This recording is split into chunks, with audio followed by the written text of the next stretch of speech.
Thank you very much. Wow, we have some big ones today. Huh? This is a room loaded up. Wow. Paula Reed, Jon Karl, Phil Rucker. Hi, Phil. How are you?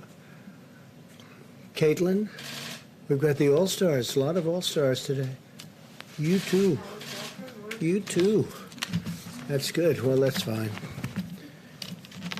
Thank you very much. In the past 4 months, we've added 10.6 million jobs, including 643 manufacturing jobs and 658,000 construction jobs. It's far beyond expectations. We've experienced the smallest contraction of any Western nation, meaning we've been affected less than any other nation, Western nation, and probably almost, I think you can put us in, I just saw some numbers, I think you can put us into just about any category anywhere.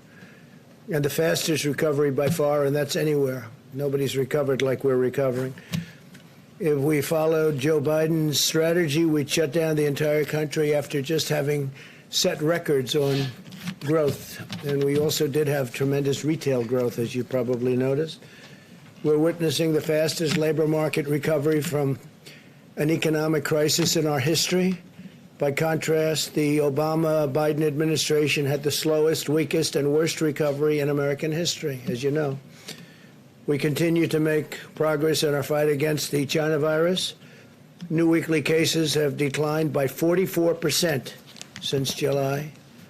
Deaths declined by 20% compared to just last week. It's going down very rapidly, really rapidly. This is in contrast to nations in the European Union, which have recently experienced a sharp increase in cases. They're having a very big spike over there. We're hopefully beyond our spike, and we'll see, but we're doing very well all over our country. In the past 5 weeks, per capita cases doubled in France, surged to over 300% in Spain, which I've been hearing about and speaking to some of the leaders of Spain, and they are having a hard time, and increased more than 400% in Italy again. And as you remember, I put a ban on people coming in from Europe after the ban I imposed on China, Wuhan, but because of Wuhan primarily, because that area was very infected, we also put a ban on Europe. So Spain is being heavily impacted, France, and 400% in Italy. Yesterday, European nations experienced 50% more deaths than the United States. And you don't hear these things, you don't hear these statistics, but the United States has done really well. Very proud of everybody that worked on this. And I really do believe we're rounding the corner, and the vaccines are right there, but not even discussing vaccines and not discussing therapeutics, we're rounding the corner. We already have therapeutics out there, by the way, which are having obviously a very big impact, because you look at that, you look at the way people are recovering. It's so much better than in the past, before we knew about the disease and had anything to fight the disease. On schools, as part of our science-based approach, we want schools to safely open and stay open. Children are extremely low risk of complications from the virus. Less than 0.2% of the coronavirus deaths have occurred in those under the age of 25, and most had underlying conditions where there was a problem. There's no substitute for in-person learning. According to a recent study, student progress in math decreased by half, and using online education compared to in-person or campus education. So online, we think of so many things online and how great it is. There's nothing like being in the classroom. That's what we've learned from this whole ordeal. According to the CDC, school closures disproportionately harm low-income and minority children, as well as those with disabilities. And I think you see some slides behind me that are very new, very current.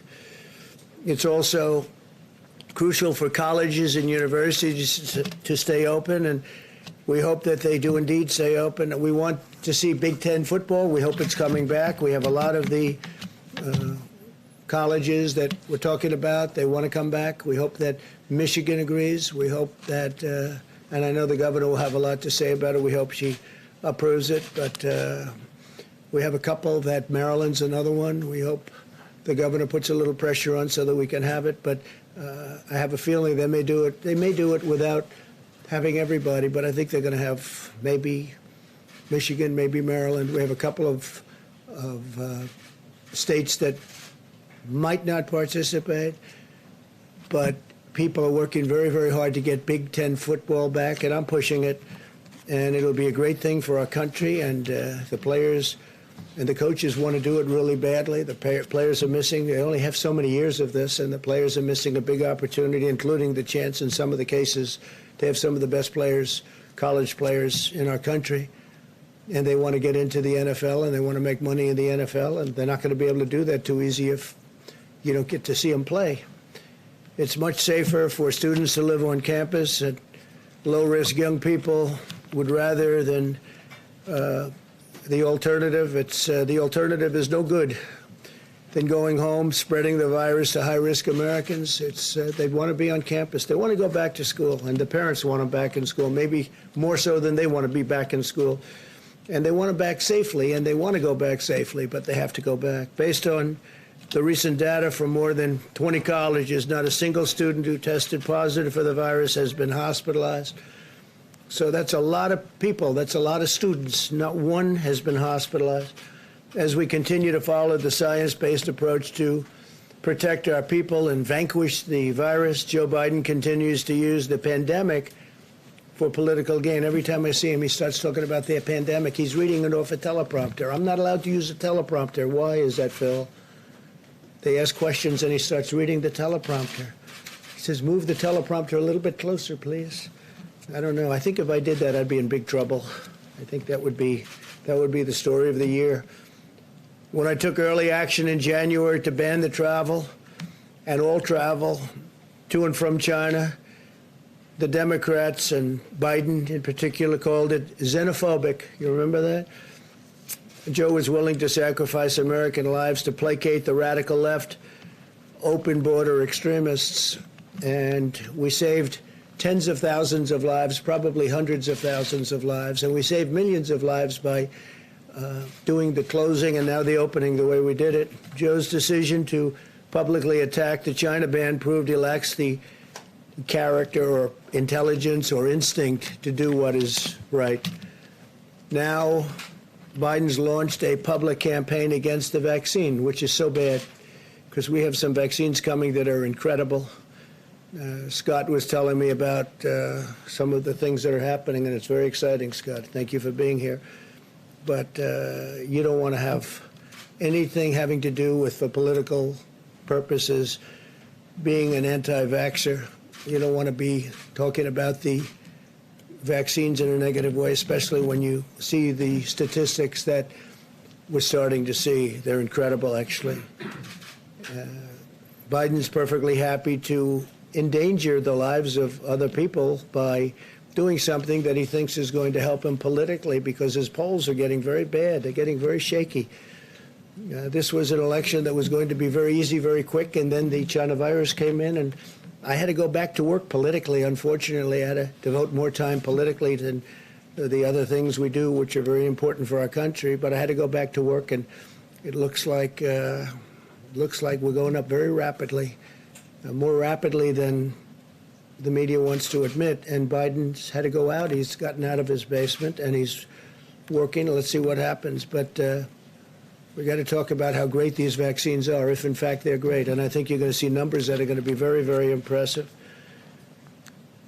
The approach to the virus is a very unscientific blanket lockdown by the Democrats. That's what they're talking about, which takes all of these incredible statistics, records, and it throws them out the window. Now, they did say it would be based on the recommendation of the experts, but, you know, whether expert or not, we're not doing any more shutdowns. We did the shutdown, and now we're doing the opening, and there won't be any more shutdowns.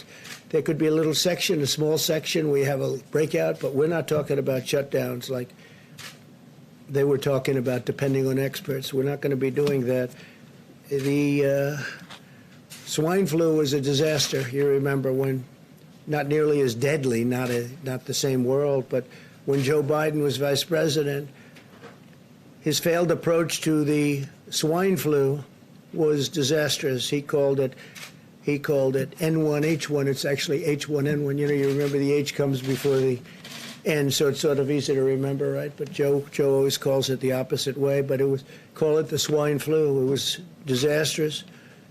And his own chief of staff said that when Biden helped manage the swine flu in 2009, they, quote, did everything possible wrong. And 60 million Americans got H1N1 in that period of time. This is a quote from his chief of staff. And it's just purely a fortuity that this isn't one of the great mass casualties events. It had nothing to do with us doing anything right because we did everything wrong. It was a disaster. It was a disaster. And now he's telling us how to manage. He can't manage himself. 270,000 Americans were hospitalized during this attack. The outbreak was so rampant that the Obama administration told states to stop testing. We don't want any tests because they don't want to show all of the things that tests show. By the way, we're setting a record on testing. Our testing is at a level that nobody's ever seen before. We're substantially greater than the second country, which is India, by the way, which has 1.5 billion people, but we're 50 million tests ahead, 50 million ahead. And they ordered the CDC to stop counting tests and stop counting cases, and then left us a depleted stockpile, which is what I inherited. I inherited a very badly depleted stockpile. In other words, Biden's record demonstrates that if he had been in charge of this very serious, highly, highly contagious epidemic or pandemic, the China virus, countless more Americans would have died. And if we didn't do what we did, and I say it all the time now because the media likes to belittle what we've done has been incredible. Now you can look at Europe and you can look at other places and you can start comparing. Biden is weak on China. Yesterday it was revealed that a fund partly owned by Joe Biden's son Hunter facilitated the sale of a Michigan auto parts producer to a leading Chinese military defense contractor. You don't want to write about that, do you? Biden spent his entire career selling Michigan jobs to China. Now the Biden family is selling out our country directly to the Chinese military, which has to do with this company that Hunter, here we go with Hunter again. He didn't have a job. Now all of a sudden he's selling companies from Michigan to China. China's military got American manufacturing jobs, and the Biden family got paid a lot of money. And I say it, if Joe Biden ever got elected, China will own America. They will own America. Finally, I can announce with great pride that Secretary of State Mike Pompeo will be departing this evening on a historic trip to Doha. That's Qatar, for the beginning of intra-Afghan peace negotiations. We've been negotiating with them for quite some time, getting along with them. Moved a lot of soldiers out. I got a report this morning that there's been nobody killed in Afghanistan since early February. It's a long time. There's been no deaths, no problems, and a lot of progress is being made in Afghanistan, but we'll be down to 4,000 soldiers in a very short period of time. Likewise, Iraq will be down to about 2,000 soldiers in a very short period of time. And in Syria, for the most part, we're out, other than we kept the oil. As we have soldiers guarding the oil, not too many, I think, small number, but they're guarding the oil. And we're helping the Kurds, and we're making their lives much more pleasant because of the fact that we have the oil. So we're pretty much out of Syria. We're pretty much out of Iraq. And we're down to the smallest force that we've had in, we'll be very shortly down to that number in Afghanistan. The negotiations are a result of a bold diplomatic effort. one part of my administration in recent months and years, the United States will play an important role in bringing the parties together to end the decades-long war. It's been going on for almost 20 years, long before I got involved, I can tell you that. And had they not been wasting our time with all of the phony witch hunts and all of the things, we probably could have done this even faster. But a lot of time had to be spent, wasted like that. But the parties are together right now, and we're negotiating, and we're really making tremendous progress. Next week at the White House, we'll be having a signing between UAE and Israel, and we could have another country added into that, and I will tell you, countries are lining up that want to go into it. As you know, UAE is headed by a very, very highly respected gentleman, and respected by everybody. And he's a warrior, too. He's a great warrior. And Mohammed's very excited about this, and you'll be hearing other countries coming in over a relatively short period of time. And you could have peace in the Middle East. I think what ultimately will happen is you're going to have quite a few countries come in. The big ones are going to be coming in. I spoke to the King of Saudi Arabia, so we're talking. We just started the dialogue. And you'll have them come in, and I think two things are going to happen. Iran will, if we win the election, Iran will come and sign a deal with us very, very rapidly within the first, I would say, week, but let's give ourselves a month, because their GDP went down 25%, which is like an unheard of number, and they'd like to be able to get back to having a successful country again. So I think that'll happen, and I think very importantly, the Palestinians will get back into the fold, and when they see all of these countries that frankly have been supporters of the Palestinians, very big supporters and certainly financial supporters. As you know, we used to pay the Palestinians $750 million a year, and I ended that some time ago on the basis that they didn't seem to want to make peace, and we'll think about it once we have a deal, but I've ended that quite a while ago. I'm frankly surprised they haven't been to the table earlier. But this is the best way. This is a way that's going to be great. This can really bring the Middle East together. And again, since February, we haven't had a death in Afghanistan, that's a record for many years, not a death. And we're getting along very, very well with the Taliban and very well with Afghanistan and its representatives, and we'll see how it all goes. It's a negotiation, but Secretary of State Mike Pompeo will be departing in a little while. So I think that's very exciting news.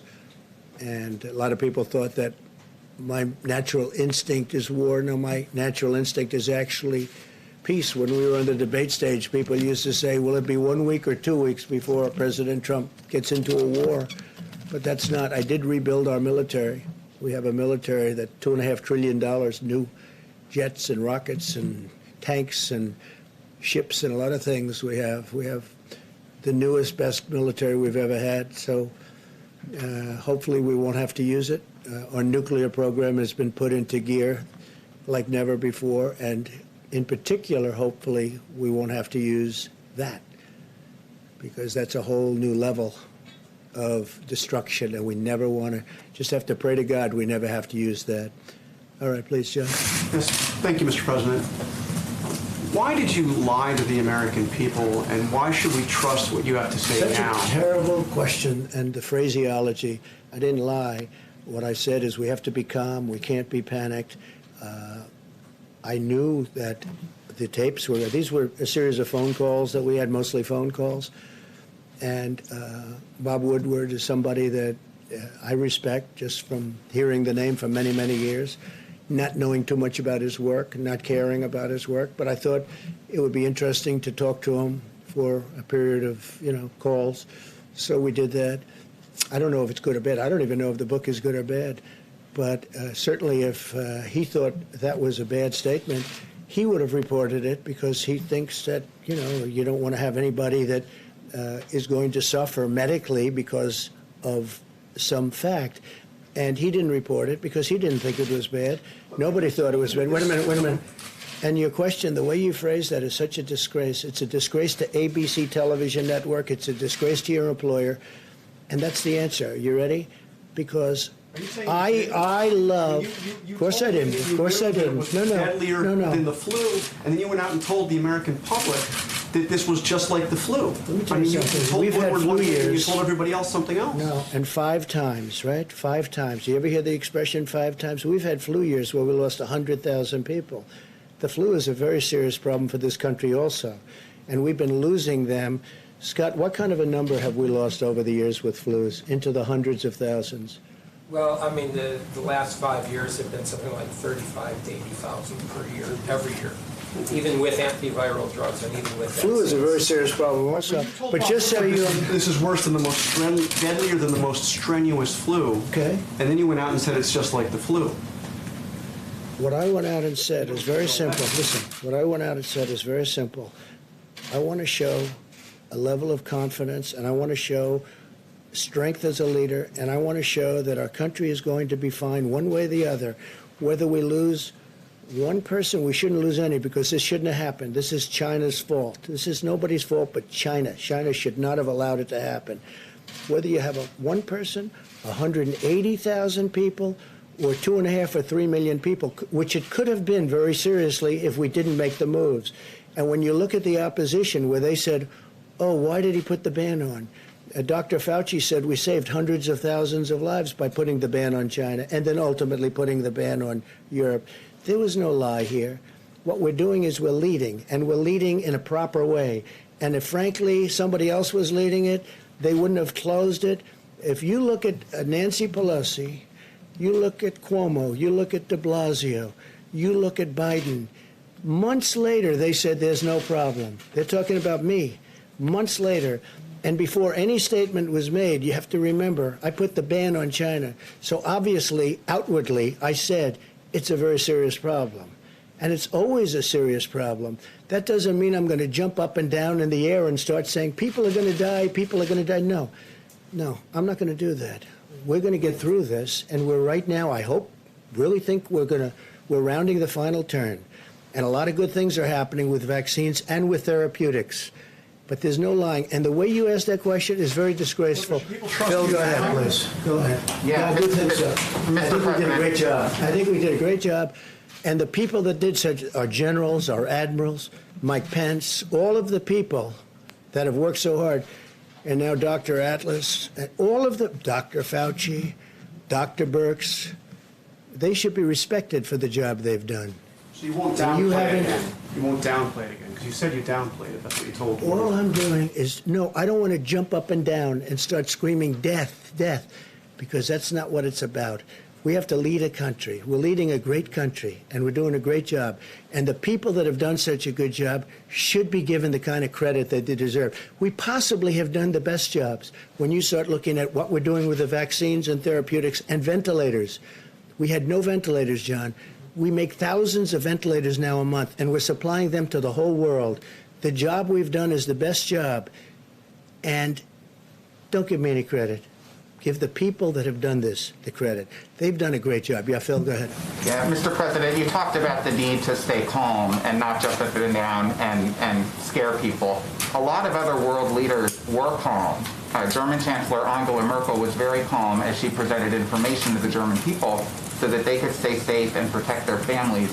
So why, as you, as President of the United States, did you not level with the American people? Did you not share the information that you knew at the time in real Well, I time? don't know what Angela's doing, but if you look at the European Union right now, they're having breakouts like you've never seen before, and frankly, their numbers are at a level that are much worse than the numbers here. We have done much better than the European Union. I just read you numbers that are not good on their behalf and that are very good on ours, and we have rounded the final turn, and we're going to have vaccines very soon, maybe much sooner than you think. Listen, maybe much sooner than you think.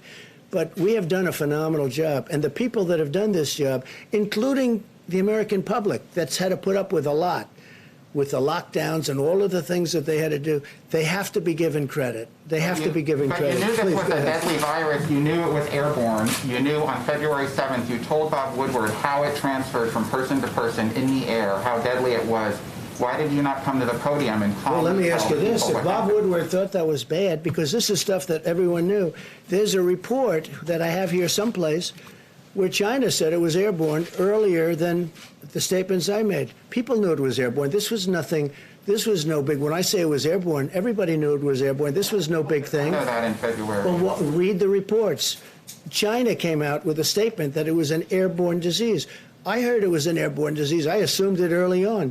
The fact is, there has to be a calmness. You don't want me jumping up and down, screaming, there's going to be great death, and really causing some very, very serious problems for the country.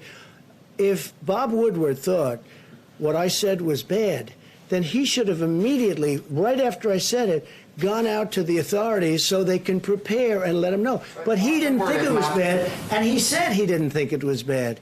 He actually said he didn't think it was bad. The only one that said it was bad or thinks it was bad were the fake news media, because they take it and they try and put it a certain way. If Bob Woodward thought it was bad, then he should have immediately gone out publicly, not wait 4 months. You know, he's had that statement for 4 months, maybe 5 months. He's had it for a long time. It was a series of taped interviews, mostly by telephone. Quick ones, not long ones, quick ones. And I did it out of curiosity, because I do have respect, and I want to see. I wonder whether or not somebody like that can write good.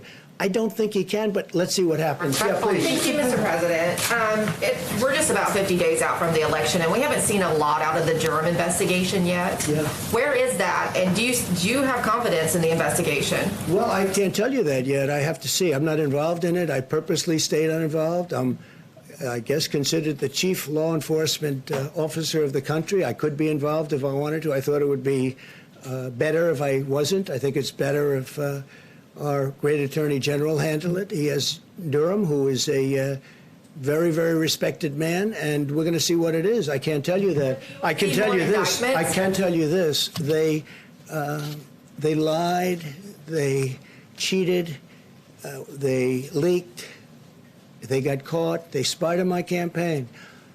Never in history has there been anything like this. And I guarantee if the roles were reversed and I was on the Democrat side, people would have been in jail at the very highest level. People would have been in jail for 2 years already. Nothing like this has ever happened. And the term would be for many, many years, because it's treason, and other words can be used also. So you think there should be more indictments as a part of this Well, investigation? I think just on what I read in your wonderful papers, I think, and see what, you know, just looking at the media, not even what I know. I think Comey is a disgrace to our country. I think Strzok, who just wrote a book, which is a total fake, is a disgrace. I think Page, Lisa Page, his lover, is a disgrace to our country. I think that when you look at McCabe, where his wife got $700,000 in campaign contributions from Hillary Clinton, right? And then Hillary Clinton's under investigation, and yet she paid the head of the FBI, one of the top people, but actually the head, because he took over for the other guy, who fortunately I fired. I made a good move when I fired. That was a smart move, because they were looking to take down this administration, duly elected administration. So I fired him. That was a great move when I fired him, because maybe if I didn't, I wouldn't be here talking to you as president. But when McCabe's wife gets $700,000 in campaign contributions when she was running for whatever office she was running from Virginia, and yet he's in charge of the investigation of Hillary Clinton. Now, he says, well, I wasn't really in charge. Of course he was in charge. He was totally in charge. He knew exactly what was going on. These people got caught in probably the biggest political scandal in the history of our country. They got caught. Now, what the Durham report is going to say, I can't tell you. But if they say half as much as I already know just from seeing it, you know, you have people, I watch some of the shows. I watched Liz McDonald, she's fantastic. I watched Fox Business. I watched Lou Dobbs last night, Sean Hannity last night, Tucker last night, Laura. I watched Fox and Friends in the morning. You watch these shows, you don't have to go too far into the details. They cover things that are, it's really an amazing thing. They got caught in the biggest political scandal in the history of our country. They were spying on their opponent's campaign. Not only spying, they were making up fake dossiers. You have the dirty dossier. They were making up the dirty, it was all made up. It was all fiction. It turned out to be fiction. And then they were using that in the FISA courts, this revered court. Well, it's not so revered anymore, because when you look at what they did and how they played it, and they hurt a lot of people. General Flynn is still being hurt, and he's being hurt very badly. He's a wonderful person. I spoke to General Milley about General Flynn 2 weeks ago. I said, what do you think of General Flynn? He said, he's a great soldier, sir, and he's a wonderful, wonderful human being. He's been destroyed. He's been destroyed.